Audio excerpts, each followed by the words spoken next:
빨대 할망구 죽어야 30억, 30억 전액 기부, 며느리에게 100만 원씩만 해야. 어머님, 용서해 주세요. 빨대 할망구 죽어야. 며느리들에게는 각각 100만 원씩만 줍니다. 30억 재산 중에서요. 나머지는 전액 기부합니다. 변호사 사무실에서 도장을 찍는 72세 할머니, 며느리들은 그 자리에서 무릎을 꿇었습니다. 어머님, 제발요. 용서해 주세요. 하지만 할머니는 단 한마디만 했습니다. 너희가 원한 대로 해줄게. 대체 무슨 일이 있었던 걸까요? 평범해 보였던 이 할머니가 30억 전 재산을 기부하고 며느리들에게 각각 100만 원씩만 남기기로 한 이유는 무엇일까요? 이 놀라운 반전이 전체 이야기가 궁금하시다면 잠시만 구독 버튼을 눌러주세요. 그럼 지금부터 시간을 되돌려 이야기를 시작하겠습니다. 새벽 5시면 어김없이 눈이 떠집니다. 70이 넘어도 습관은 변하지 않네요. 며느리들이 일어나기 전에 아침을 차려놓아야 눈치가 안 보이거든요. 주방으로 들어가 냉장고를 엽니다. 어제 담가놓은 된장, 무, 애호박, 두부, 국 끓이는 손놀림이 아직도 익숙합니다. 30년 동안 반찬 가게를 했으니까요. 새벽 4시에 일어나 김치 담그고 밤 10시에 가게 문 닫고 그렇게 30년을 살았습니다. 손은 다 트고 허리는 휘었지만 아들들이 잘 크고 있었으니까요. 국물이 끓어오릅니다. 김이 모락모락 올라오네요. 7시가 되자 며느리들이 일어났습니다. 큰 며느리 지우가 하품을 하며 식탁에 앉습니다. 어머님, 또 된장국이에요? 저희 건강 좀 생각해 주세요. 나트륨이 얼마나 많은데요. 가슴이 철렁했습니다. 정성껏 끓인 국인데. 아, 그래. 그럼 내가 미역국으로 다시. 아니에요, 됐어요. 시간 없어요. 며느리는 짜증 섞인 목소리로 국을 떠먹기 시작합니다. 휴대폰만 보고 있습니다. 근데 어머님, 오늘 제 친구들 오는데 저녁 때 외출 좀 해주세요. 응? 왜? 친구들한테.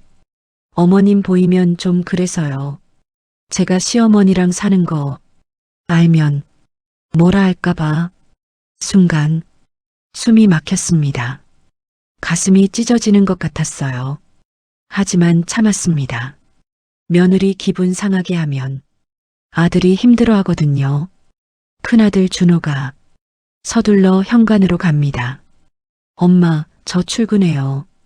아들아, 밥은? 회사에서 먹을게요. 며느리가 제 쪽을 쏘아봅니다. 아들이 눈치를 보며 말합니다. 지우가 아침 또 잔소리했죠? 엄마가 좀 이해해줘요. 지우가 스트레스 많이 받거든요. 그래. 문이 닫힙니다.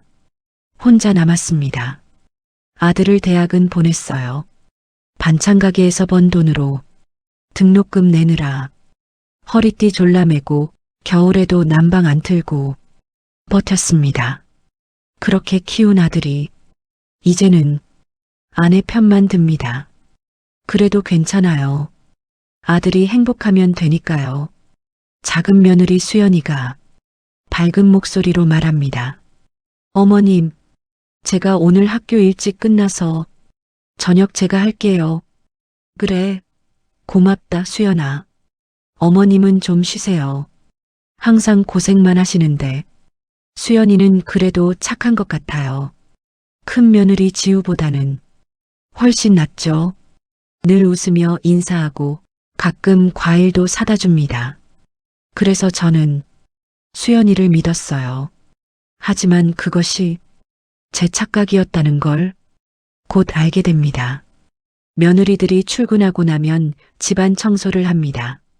그날도 평소처럼 거실을 청소하는데 휴대폰 하나가 소파 틈새에서 떨어졌어요. 어머, 지우 휴대폰. 주우려다가 화면이 켜졌습니다. 그리고 그 순간 제 인생이 무너졌어요. 카카오톡 대화창이 환하게 켜져 있었습니다. 언니, 우리 시엄마 언제 죽으려나? 그 글자들이 눈에 들어왔어요. 손이 떨렸습니다. 하지만 저는 계속 읽었어요. 진짜요. 꼰대 할망구 빨리 죽어야. 우리가 3억씩 받는데 집이랑 땅 팔면 25억, 예금 5억이래. 30억을 우리 둘이 나눠 받으면 15억씩. 근데 언니 건강해 보이는데 언제 죽을까요? 그러게. 병원비라도 많이 들게 해서 빨리 보내야 하는데. 어쨌든 꼰대 빨리 죽어야 우리 인생 펴는 거야. 매일 보기만 해도 짜증남. 촌스러운 할망구. 휴대폰이 손에서 떨어졌어요. 심장이 너무 빨리 뛰어서 숨을 쉴 수가 없었습니다. 72년을 살면서 이런 배신은 처음이었어요. 꼰대, 빨리 죽어야. 30억? 제가 30년 동안 새벽부터 밤까지 일한 돈이었어요. 손이 다 트고 허리가 휘어도 참았습니다. 왜 알아요? 아들들 공부시키려고, 결혼시키려고, 집 사주려고, 반찬 가게에서 김치 담그고 밑반찬 만들어 팔고 명절이면 밤새워 송편 빚고 그렇게 모은 돈이 30억이었습니다. 그런데 며느리들은 제가 빨리 죽기를 바라고 있었어요. 의자에 주저앉았습니다. 눈물이 흘러내렸어요. 아니, 눈물이 아니라 핏물 같았습니다. 이렇게 아플 수가 있나요? 숨이 막혀서 가슴을 움켜쥐었습니다. 얼마나 그렇게 있었을까요? 정신을 차렸을 때 해가 중천에 떠 있었습니다. 저는 천천히 휴대폰을 집어들었어요. 그리고 사진을 찍기 시작했습니다. 찰칵, 찰칵, 찰칵. 카톡 대화 전체를 스크린샷으로 남겼어요. 증거를 남겨야 한다는 생각밖에 없었습니다. 며느리들이 나중에 발뺌할 수 없도록, 제가 미친 게 아니라는 걸 증명할 수 있도록 저는 제 휴대폰으로 모든 걸 옮겼습니다. 그리고 며느리 휴대폰을 원래 자리에 살며시 놓아뒀어요. 들키면 안 됩니다. 아직은 때가 아니에요. 그날 밤 잠을 이룰 수 없었습니다. 천장을 바라보며 생각했어요. 좋아, 좋아. 내가 날 꼰대라고 불렀지? 내가 빨리 죽어야 30억을 받는다고? 촌스러운 할망구라고? 그래. 이 꼰대가 무엇을 할 수 있는지 보여줄게. 그날 밤부터 저는 계획을 세우기 시작했습니다. 복수가 아니라 정의였습니다. 며느리들이 출근한 후 저는 외출 준비를 했습니다. 거울을 보니 낯선 여자가 서 있었어요. 72년을 살아온 이 얼굴이 오늘따라 낯설었습니다. 법률사무실 문을 열고 들어갔습니다. 어르신, 어떻게 오셨습니까? 유 원장, 쓰려고요. 변호사는 친절하게 자리를 권했습니다. 재산이 얼마나 되시는지 여쭤봐도 될까요? 저는 가방에서 서류를 꺼내 건넸습니다. 통장 사본과 부동산 등기부등본이었어요. 변호사의 눈이 커졌습니다. 이게 25억짜리 상가 건물에 예금 5억, 총 30억이요. 네, 제가 평생 모은 돈입니다. 변호사는 놀란 표정을 감추지 못했습니다. 이 정도면 상당한 아드님들께 물려주시려고요? 아니요. 한 푼도 안 줄 겁니다. 변호사가 조심스럽게 물었습니다. 어르신, 혹시 무슨 일이라도? 저는 담담하게 대답했습니다.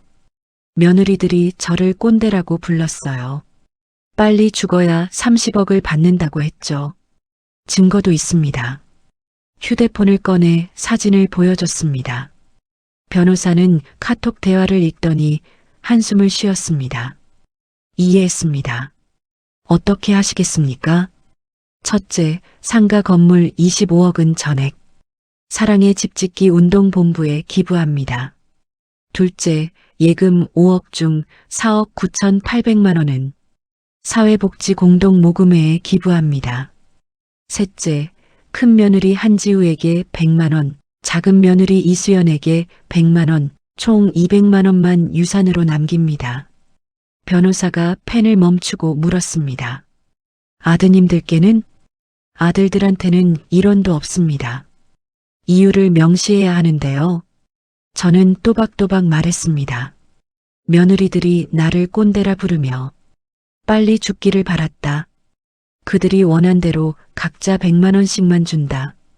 아들들은 그런 아내들을 방치했으므로 상속 자격이 없다.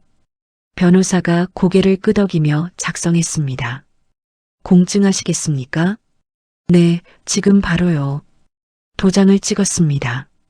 탁! 그 소리가 유난히 크게 들렸습니다. 30년 동안 모은 재산, 손이 트고 허리가 휜데가 그것이 이제 제 손을 떠나갑니다. 하지만 후회는 없었습니다. 이것이 제가 선택한 정이었으니까요. 법률 사무실을 나서는데 가슴이 뻥 뚫렸습니다. 집으로 돌아왔습니다. 며느리들은 아직 퇴근 전이었습니다. 거실 소파에 앉아 창밖을 바라봤어요. 이상하게도 마음이 편안했습니다. 72년을 살면서 이렇게 홀가분한 적이 있었던가 싶었습니다. 며느리들은 아직 모릅니다. 제가 오늘 무엇을 했는지. 하지만 곧 알게 되겠죠. 그때가 정말 기대됩니다. 며칠 후 병원에서 연락이 왔습니다. 어르신, 종합검진 결과 나왔습니다. 병원에 가는 길이 무거웠습니다. 혹시 큰 병이라도 있으면 어쩌나. 유언장을 쓰긴 했지만 너무 빨리 가는 건 또 억울할 것 같았거든요. 진료실 문을 열고 들어갔습니다. 김영숙 어르신이시죠? 앉으세요. 의사 선생님은 40대 여성이었습니다. 검진 결과를 보시겠어요? 네. 축하드립니다. 72세 치고는 정말 건강하세요. 혈압, 혈당 모두 정상이고요. 암 검사도 깨끗하고 골밀도도 좋으시고요. 이 정도면 90세까지도 거뜬하시겠어요. 순간 웃음이 나왔습니다. 90세요. 며느리들은 제가 빨리 죽기를 바라는데 의사 선생님은 90세까지 산다고 하네요. 아이러니했습니다. 병원 로비를 지나가는데 누군가 저를 불렀습니다. 어머, 영숙이. 영숙이 맞지? 돌아보니 오랜 친구 순자였습니다. 순자야. 세상에 몇 년 만이야. 30년 만이네. 시장 반찬 가게는 잘 돼? 10년 전에 그만뒀어. 이제 며느리들 집에서 살아. 순자는 제 얼굴을 자세히 들여다봤습니다. 얼굴이 왜 그래? 무슨 일 있어? 아냐. 괜찮아. 거짓말. 나 봐. 40년 친구인데 내가 모르겠어? 며느리들한테 무슨 일 있지? 순자의 목소리가 따뜻했습니다. 그 따뜻함에 무너져 내렸습니다. 순자야. 나. 며느리들이. 울음이 터져 나왔습니다. 순자는 제 손을 꼭 잡아줬습니다. 카페로 가자. 천천히 얘기해. 병원 근처 카페에서 저는 모든 걸 털어놨습니다. 카톡 내용도 유언장도 다. 순자는 제 이야기를 듣더니 주먹을 불끈 쥐었습니다. 그 못된 것들. 어떻게 그럴 수가 있어. 나도 처음엔 믿을 수 없었어. 특히 수연이는 착한 줄 알았거든. 착한 척이었던 거지. 영수가 잘했어. 유언장 쓴 거 정말 잘한 거야. 그런데 말이야. 나 이제 어떻게 살아야 할까? 며느리들 얼굴 보는 게 너무 힘들어. 순자가 제 손을 꼭 잡았습니다. 영수가 당당하게 살아. 넌 잘못한 게 없어. 평생 고생해서 번 돈인데 내 맘대로 해. 고마워, 순자야. 우리 자주 만나자. 넌 혼자가 아니야. 순자와 헤어지고 집으로 돌아가는 길이었습니다. 가슴이 한결 가벼워진 것 같았어요. 그래, 난 혼자가 아니야. 순자도 있고 내 편이 되어줄 사람들도 있어. 며느리들이 뭐라 하든 상관없어. 이제는 눈치 보지 않고 살 거야. 당당하게 현관문을 열고 집에 들어섰습니다. 며느리들은 아직 퇴근 전이었습니다. 오늘따라 집이 평화로워 보였습니다. 그날 저녁 온 가족이 식탁에 모였습니다. 큰 며느리 지우가 일부러 밝게 말했습니다. 어머님, 오늘 좋은 소식 있어요. 뭔데? 요양원 알아봤는데요. 시설 좋은 데 있더라고요. 어머님 친구분들도 많이 계시고 공기도 좋고. 작은 며느리 수연이도 거들었습니다. 맞아요, 어머님. 여기는 공기도 나쁘고 계단도 많아서 무릎 안 좋으시잖아요. 저는 차분하게 물었습니다. 그래서 큰아들 준호가 아내 눈치를 보며 말했습니다. 엄마, 우리가 매달 생활비 드릴게요. 걱정 마세요. 지우가 덧붙였습니다. 월 50만 원이면 충분하시죠? 요양원비 40만 원에 용돈 10만 원이면. 저는 냉소적으로 웃었습니다. 50만 원. 며느리들은 제 반응을 기다렸습니다. 저는 천천히 입을 열었습니다. 그래, 요양원 갈게. 지우가 기뻐하며 소리쳤습니다. 정말요? 어머님 잘 결정하셨어요. 그런데 가기 전에 너희한테 줄 게 있어. 가방에서 서류를 꺼내 탁자에 놓았습니다. 이건 유 원장 사본이야. 준호가 놀라며 물었습니다. 유 원장요? 응. 읽어봐. 지우가 떨리는 손으로 서류를 펼쳤습니다. 전 재산 30억, 중 25억은 사회복지기관 기부, 5억 중 4억 9,800만 원 기부, 큰 며느리 한지우 100만 원, 작은 며느리 이수연 100만 원. 수연이 얼굴이 새하얗게 변했습니다. 어머님, 이게 무슨 이유도 적혀 있어. 읽어봐. 준호가 떨리는 목소리로 읽기 시작했습니다. 며느리들이 나를 꼰대라 부르며 빨리 죽어야 30억을 받는다고 했다. 증거 사진 첨부. 지우가 패닉 상태로 소리쳤습니다. 어떻게? 내 휴대폰 청소하다가 봤어. 카카오톡 대화 다 봤어.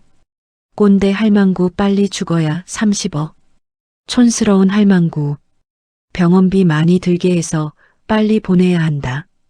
너희가 한 말이지? 수연이 무릎을 꿇었습니다. 어머님, 정말 죄송해요. 제가 잘못했어요. 지우도 울며 매달렸습니다. 어머님, 오해해요. 저희가 농담으로. 농담? 꼰대 빨리 죽어야 30억이 농담이야? 식탁 위에 정적이 흘렀습니다. 준호가 충격받은 목소리로 물었습니다. 엄마, 30억이 전부 엄마 돈이었어? 그래. 시장에서 반찬 가게 30년 했잖아. 너희 아버지 돌아가시고 내가 혼자 번 돈이야. 민수가 떨리며 말했습니다. 그럼 우리 학비도 결혼 자금도 다 내 돈이었어. 너희 아버지 보험금 3천만 원 빼고는 전부 내가 번 돈이지.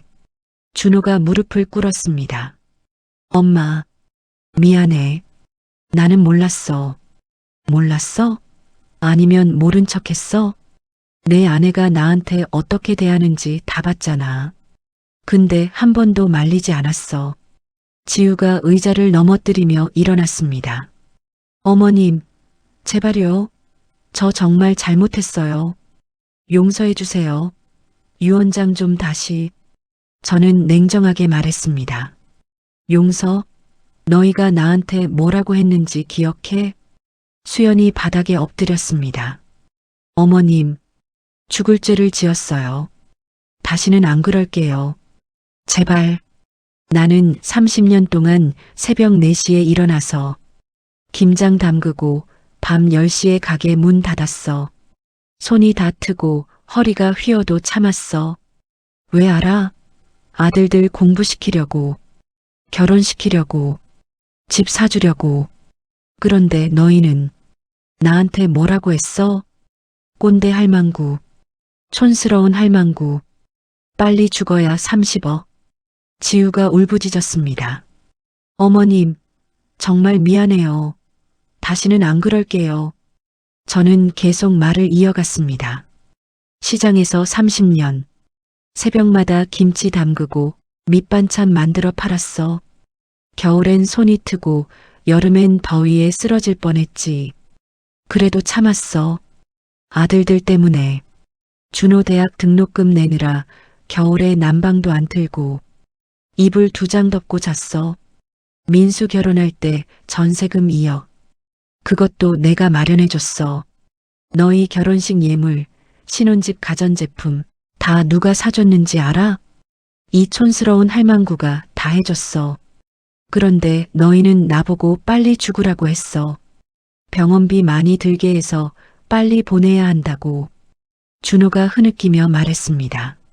엄마, 정말 몰랐어요. 몰랐다고? 내 아내가 나한테 어떻게 대하는지 매일 봤잖아. 저는 가방에서 또 다른 서류를 꺼냈습니다. 그리고 이 집, 준호가 놀라며 물었습니다. 집이? 이 아파트 내 명의야. 12억짜리. 이것도 내가 산 거야. 지우의 얼굴이 더욱 하얗게 변했습니다. 그럼 우리가 살던 집이 내 집에서 공짜로 살면서 집주인한테 빨리 죽어라고 한 거지. 다음 주까지 나가. 이 집 팔아서 그것도 기부할 거야. 모두. 어머님, 내 결정은 끝났어. 변호사도 다 만났고 공증도 끝났어. 내가 날 꼰대라고 불렀지? 맞아. 나는 꼰대야. 72살 먹은 늙은 여자지. 근데 이 꼰대가 30억을 만들었어. 너는 뭘 만들었어? 저는 마지막으로 말했습니다. 너희가 원한 대로 해줄게. 요양원 갈 거야. 근데 월 50만 원은 필요 없어. 내 돈이 5억이나 있는데 왜 너희한테 받아? 그리고 명심해. 이 결정은 절대 바뀌지 않아. 며느리들은 바닥에 주저앉아 울기만 했습니다. 아들들도 고개를 들지 못했습니다. 저는 방으로 들어가 문을 닫았습니다. 밖에서는 며느리들의 울음소리가 들렸지만 제 마음은 평온했습니다. 다음 날 아침 며느리들이 다시 찾아왔습니다. 저는 거실에서 그들을 기다리고 있었습니다. 어머님, 정말 죄송합니다. 앉아. 너희한테 숨긴 게 하나 더 있어. 지우가 떨리는 목소리로 물었습니다. 뭔데요? 나 중학교 졸업했다고 했지? 사실은 대학 나왔어. 모두가 입을 다물지 못했습니다. 네. 이화여대 경영학과 1975년 졸업. 가방에서 졸업장을 꺼내 보여줬습니다. 시집 올 때 시댁에서 학력 숨기라고 해서 그때부터 계속 숨기고 살았지. 그 시절엔 며느리가 대졸이면 시집에서 싫어했거든. 준호가 경악하며 물었습니다. 그럼 엄마가 시장 반찬 가게도 내 사업 전략이었어. 부동산 공부도 혼자 다 했지. 25억짜리 상가 건물 어떻게 사게 됐는지 알아? 20년 전에 그 건물 2억 하던 시절에 샀어. 다들 그 동네 안 된다고 할 때. 근데 나는 그 앞에 지하철역 들어선다는 정보를 미리 알았지. 신문 경제면을 매일 읽었거든. 도시계획안을 구청에 가서 직접 확인했어. 그래서 샀고 지금은 25억이 됐어. 예금 5억도 그냥 모은 게 아니야. 적금, 예금, 채권 다 공부해서 굴렸어. 72살 할머니가 이런 걸 알 리 없다고 생각했지? 지우가 허탈하게 웃었습니다. 그럼 어머님이 너희가 무시한 무식한 꼰대 할망구가 알고 보니 너희보다 훨씬 똑똑했던 거야. 저는 며느리들을 번갈아 보며 말했습니다. 지우야. 네. 내가 나한테 준 이름 꼰대. 맞아. 나는 꼰대야. 72살 먹은 늙은 여자지. 근데 이 꼰대가 30억을 만들었어. 너는 뭘 만들었어? 넌 명품 가방 사는데 월급 다 쓰잖아. 저축은 얼마나 했어? 지우는 고개를 숙였습니다. 수연아. 어머님. 넌 초등학교 선생이라며? 애들한테 뭐라고 가르쳐? 부모님 공경하라고 가르치지? 근데 넌 시어머니한테 빨리 죽으라고 했어. 수연이 바닥에 이마를 찧었습니다. 죄송합니다. 죄송합니다. 저는 차갑게 말했습니다. 이제 나가. 짐 싸. 며느리들이 짐을 싸기 시작했습니다. 저는 창가에 서서 그 모습을 지켜봤습니다. 30년 동안 눈치 보고 살았습니다. 며느리 비위 맞추고 아들 걱정하고. 하지만 이제는 자유였습니다. 꼰대라는 이름. 이제는 자랑스럽습니다.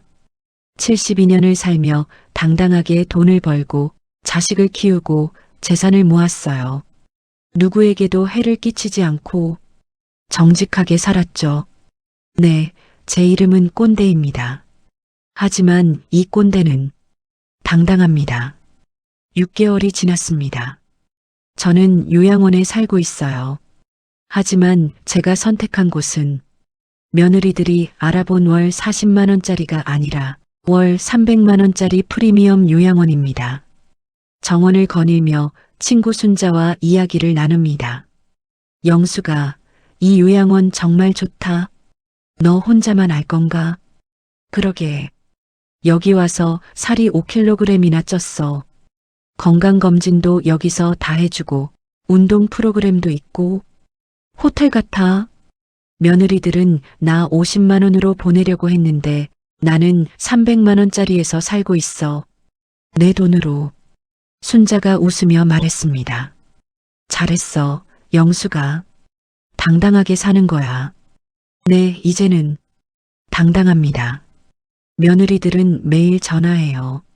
물론 안 받지만 휴대폰에는 수십 통의 부재중 전화가 쌓여 있습니다. 가끔 음성 메시지를 들어봅니다. 어머님, 제발요.